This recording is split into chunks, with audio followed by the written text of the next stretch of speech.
Hi. நம்முடைய எண்ணங்கள் அவைகளுக்கு காந்த சக்தி இருக்குது. நீங்கள் சிந்திக்கும்போது அந்த எண்ணங்கள் குறிப்பிட்ட அலைவரிசையில் இந்த பிரபஞ்சத்துக்குள் அனுப்பப்படுது. அவை அதே அலைவரிசையில் உள்ள சேம் ஃப்ரீக்வன்சி, அதே அலைவரிசையில் உள்ள அனைத்து விஷயங்களையும் ஒரு காந்தத்தை போல அட்ராக்ட் பண்ணுது, கவர்ந்து இழுக்குது.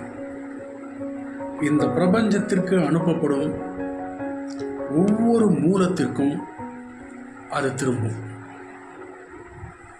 அந்த மூலம் அது யாருன்னா அது நம்ம தான், இல்லைன்னா நீங்கள் தான். கரெக்டுங்களா? இதை இப்படி பார்க்கலாம்.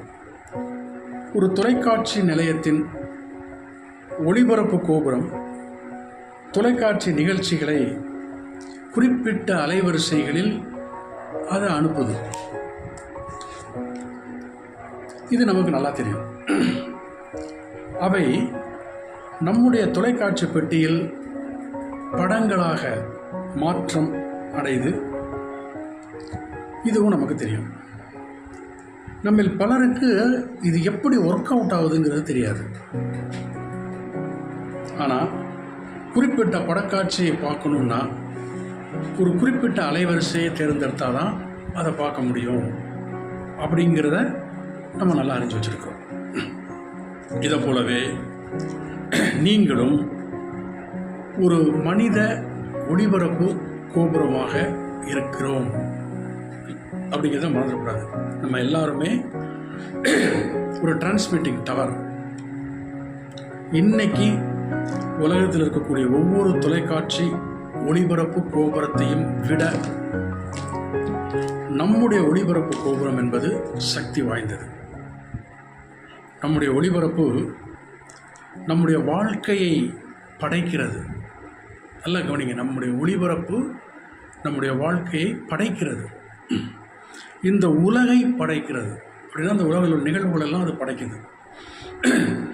நாம் ஒளிபரப்பும் நமது எண்ணத்தின் அலைவரிசை நகரங்களுக்கு அப்பால், நாடுகளுக்கு அப்பால், இன்னும் சொல்லப்போனால் இந்த உலகத்திற்கு அப்பால் சென்றடைகிறது.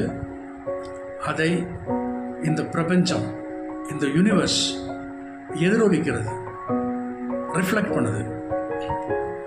உங்கள் எண்ண ஒளிபரப்பிலிருந்து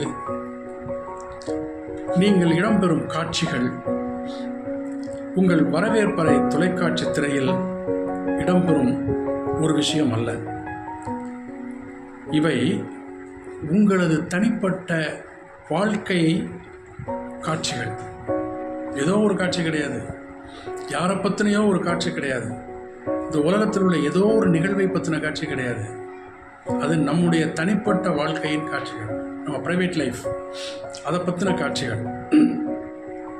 உங்களது எண்ணங்கள் அந்த அலைவரிசையை உண்டாகுது. நம்ம திங்க் பண்ணுறோம் இல்லையா, அந்த தாட்ஸ், அது அதற்கேற்ற ஒரு ஃப்ரீக்வன்சியை, அலைவரிசையை அது உண்டாக்குது. அதுக்கு பின்னால் அவை, அதாவது அந்த ஃப்ரீக்வன்சி, அந்த அலைவரிசை அவற்றிற்கொற்ற விஷயங்களை அதே அலைவரிசையில் அட்ராக்ட் பண்ணுது, கவர்ந்து இழுக்குது.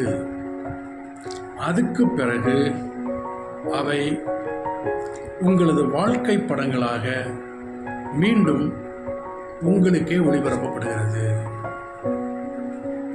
புரியுதா? உங்கள் வாழ்க்கையில் நீங்கள் எதையாவது மாற்றணும்னு விரும்புனீங்கன்னா, if you want to have a change, நீங்கள் மாற்றம் செய்ய விரும்பினால் முதல்ல நீங்கள் வெளிப்படுத்திக் கொண்டிருக்கும் அலைவரிசையை மாற்ற வேண்டும். இந்த அலைவரிசையை மாற்றாமல் உங்கள் வாழ்க்கையில் நீங்கள் ஒரு சேஞ்ச் கொண்டாட முடியாது. அது நம்ம நல்லா புரிஞ்சுக்கணும். நம்ம வாழ்க்கையில் ஒரு சேஞ்ச் கொண்டாடுறதுக்கு முன்னாடி நம்ம அந்த அலைவரிசையை மாற்ற வேண்டும், அந்த ஃப்ரீக்வன்சி அதை மாற்ற வேண்டும். எண்ணங்கள், நம்ம எண்ணங்கள் இருக்கு இல்லையா, அந்த எண்ணங்களை மாற்றுவதன் மூலம் அந்த ஃப்ரீக்வன்சியை நம்ம மாற்றிடலாம். மாற்ற முடியாதுன்னு கிடையாது. ஸோ நம்ம எண்ணத்தை மாற்றும் பொழுது அந்த ஃப்ரீக்குவென்சி மாறும். அப்போ நம்ம வாழ்க்கையும் மாறும். அதாவது சார்லஸ் ஹானல் அப்படிங்கிற ஒரு அறிஞர் இவ்வாறு சொல்லியிருக்கிறார். என்னன்னா, மன ஆற்றலின் துடிப்புகள் தான் இருப்பதிலேயே மிகவும் சிறந்தவை. அதனால் அவை இருப்பதிலேயே அதிக சக்தி வாய்ந்தவையாக விளங்குகின்றன அப்படின்னு அவர் சொல்லியிருக்கிறார். அதனால் இந்த அலைவரிசையை நம்ம எப்படி சரி செய்யணும், அந்த அலைவரிசை எப்படி இருக்கணும் அப்படிங்கிறத நிதானிக்கக்கூடியது நம்ம தான்.